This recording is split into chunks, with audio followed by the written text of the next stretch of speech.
So I just want to put a little disclaimer out there. Let the lawmakers battle it out.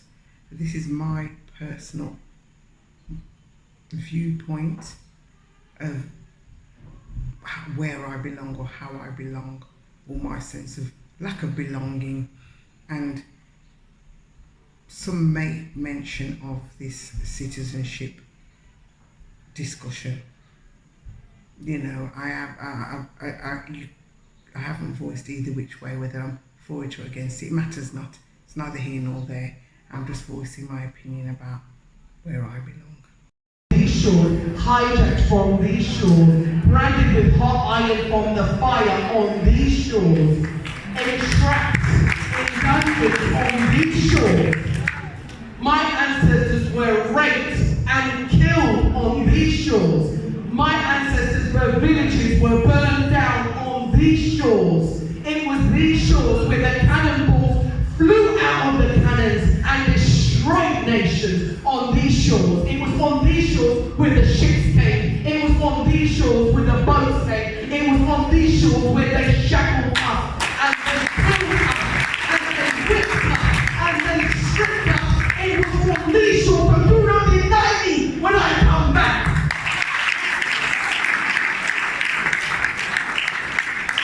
I am the embodiment of Africa, and I am the embodiment of my ancestors, and I will not be denied. I will not be denied. Your ancestors cried on the beaches, waiting for the boats to return, when their sons and daughters were taken, when their aunts and uncles were missing, when their children 2 and 3, they could not find them in the debris, because they were taken in boats to Cuba, to Brazil, to Jamaica, to America, to Charleston, to West Papua, to Australia, all over the Caribbean, from Trinidad, St. Vincent, Tobago, Montserrat. We are one people, one family, and we are all Africans, and we are Africans first. We are all Africans first. Do not see me because of the language that I speak. Understand the journey that took me there. Understand my great-grandmother was enslaved on a plantation, making sugarcane for rum for white men. She was strong enough to survive, and that's why I'm alive. And again, I can understand why people say, where do you really come from? Because obviously I don't know all the history of Gambia, and I don't know all the history of Africa, and likewise those persons in Africa or Gambia don't know all the history of, you know, the enslavement of the UK, of colonisation, and all these other things. So we have to look at the broader, bigger picture. So that's the disclaimer. It's not to get into a battleground with anybody. We all have to do our due diligence and do our research and be empathetic and sympathetic towards everybody who is not necessarily on this journey, but who's part of the wider, bigger discussion. Have a conversation about not necessarily automatic citizenship, but what it feels like not to belong. I've started this vlog. This must be about the 10th time that I've started it. And the reason why I'm finding it so challenging is because it's, how would they say it? It's a hard cookie to swallow. Cookie's a biscuit for those people that don't know. It feels so uncomfortable not belonging. Not a history lesson, because that's his story. I want to talk about my story. I haven't done my ancestry. I haven't done my DNA. I haven't gone to any of those sites to find out where I belong, which tribe I belong, which country I belong. I look at myself in the mirror. I see whatever you see. A brown person, a black person, whatever it is people choose to call me when they see me. You know, in the West, I'm labelled as a whole bunch of things. When I come to Africa, I'm labelled as a whole another bunch of things. And when I come to America, listen to me, Jamaica, well, and even America, I'm labelled another bunch of things. If I'm going to be honest, as labels do matter, that they are important, how people view you, how people perceive you, and what people want to categorize you as. Keep it together. I'm trying my best not to get upset. Because for those of you that are born in Africa, you know your heritage, you know who you are. For us, some of us that are born in the West, even if we've done our DNA and it says on a paper, I am X percentage this country, X percentage that country, I'm X percentage this particular tribe, people still don't want to accept that. If you're not born on the land, I just want you to pause for a minute and think about how it would feel for you to be estranged from your, I call it rootiology. How would it feel for you to be estranged from your rootiology? Just stop and think for a second or two.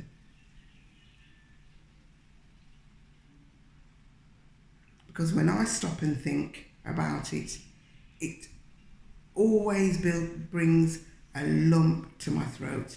I can feel the tears coming. So I know what it feels like to feel estranged. When I go to Jamaica, it's a beautiful place, beautiful people, beautiful country. But realistically, I'm not accepted there. When I'm in England, I'm not accepted there. When I'm in Africa, some people will embrace me, some people won't. This is real talk. For those of you who don't like it, hey ho.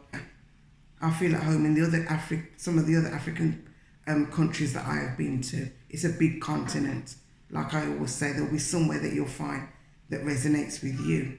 What does it feel like to have a real sense of belonging? This is where I feel most at home, in Gambia, West Africa. This is what resonates with me. So what I'm trying to encapsulate here and now is that when these conversations of automatic citizenship come up, you know, who should have it, when should you have it, how should you have it, what should you do, how many hoops should you go through? It really inflames me.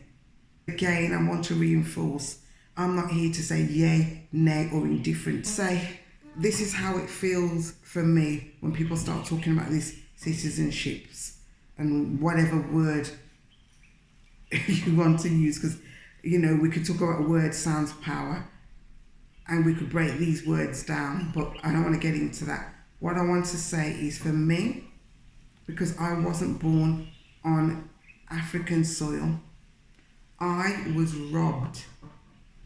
It was stolen from me. It was taken from me forcefully, unwillingly, without my acceptance, without my acknowledgement.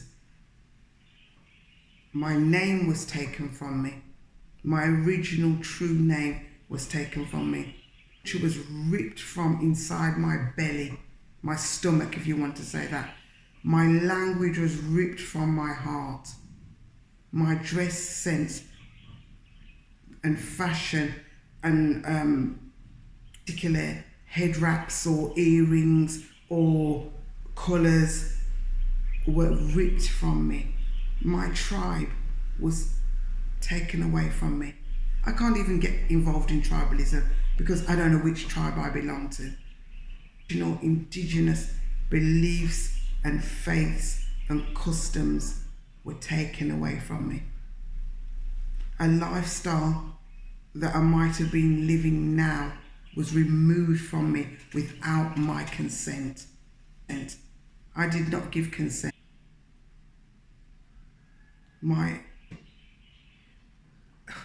has been taken because our names were changed, because when people were writing down in the middle passage, X was taken from here, Y was taken from there, they changed our names. So unless you have several generations that have started that journey before now, it's really hard to find out where you were from. Some people way back a day were interested in tracing all of that, so started that journey. But for me, I cannot, through lineage, trace my ancestry. I can only conclude that for me, that's where it comes from, somewhere in Africa. And I don't think people who were not born in Africa have a real sense of that understanding of not knowing where you're from, not knowing your tribe, not knowing your people, and all those things that I've just catalogued before, and not knowing your identity.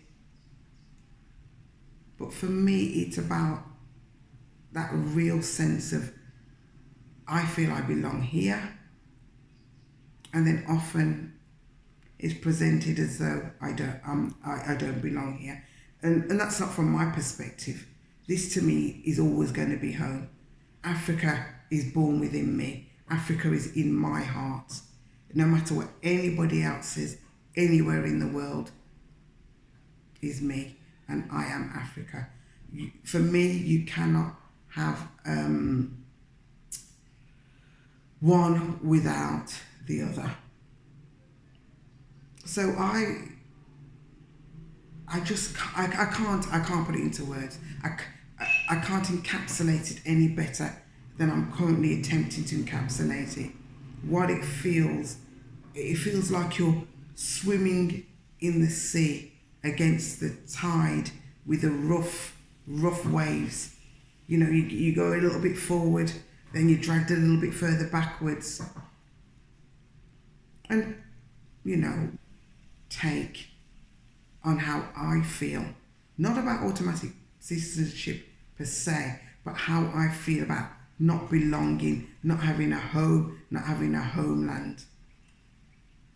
So I hope in the future for citizenship, however it's worked out, whenever it's worked out, if it's ever worked out, if any conclusion has ever come to, then it is what it is. But regardless of that, I am Africa. Africa is me, and So I just want to say with a heavy heart, it's been D at D's village. That ain't even my name. That's just a name that I've been given that doesn't belong to me. However, that is the name that I'm currently going by. So Africa is my birthright as well as it's yours. So let the lawmakers battle it out, and the conclusion will be drawn at such time. Whether it will be in my lifetime or not, I'll never know. But that's not going to stop me from visiting Africa. It's not going to stop me potentially repatriating to maybe Gambia or somewhere else. But I will be included in society. It was taken away from me by force. So I'm coming back of my own volition and trying to assimilate and integrate the best way that I know how. So until another good time, peace out, Cairo. It takes a village. We are the village.